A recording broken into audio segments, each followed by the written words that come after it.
I think the main reason why I chose to go to Columbia was that I would be holding my academics at such a high level as I would with my swimming. If I went to a school, I felt that if I went with a scholarship, I would be tied to the whims of what a coach would want me to be doing, and that would almost take precedent regardless of where I went over my academics. And for me, always having that balance is what mattered. I think the thing I loved most is that I went from a very individual sport in swimming to, in college, it becomes very team oriented. So you're not only cheering for the person who wins the race, you're cheering for second, third, fourth, fifth place. And that just made for a much more inclusive and team-oriented environment. And I think, especially a group of women, when women work together for something, it's an awesome team to be a part of. The year leading up to winning the Honda Broader Cup and winning the sport, I was basically training for the Olympics. It was '99. I was captain of our college team here at the Columbia Lions.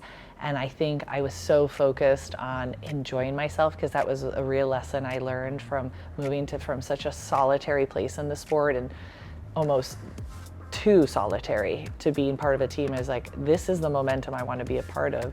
I was much more focused on that and our team doing well as a whole in Ivies. I knew that if I focused on the process of those things, other things would come, but I probably didn't expect all of that to have such a year like that. And I think that's probably the secret that anyone would tell you, is like, they don't think ahead of time. It's like, okay, I'm gonna win this award, I'm gonna make this.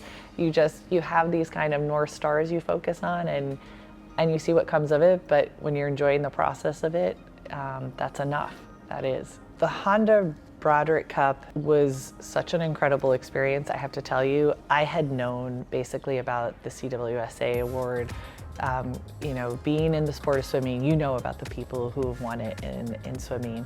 And you always just thought, wow, that's another level in the sport. And to finish my 4 years at Columbia and to win first for the sport was like, wow, this is amazing. It felt for me that it was an award not only for me, but Diana, my coach at Columbia, my parents, just the greater Columbia University community, and I mean that too, the Ivy League. I felt supported by all of them. Like, literally when they called my name, I remember the Ivy League table, all the ADs were sitting there, they were like, yes! I thought, that's so funny.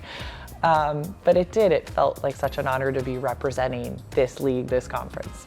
The really cool thing, when I was swimming in college, like Title IX was a big thing, and we were always we were celebrating that. We were celebrating the anniversary of that, and I think that has continued. You've seen that. I think we're still seeing some incredible athletes coming out of the sport. I'm thinking of swimming particularly, I have to say, but out of the Ivy League, and that is exciting to me.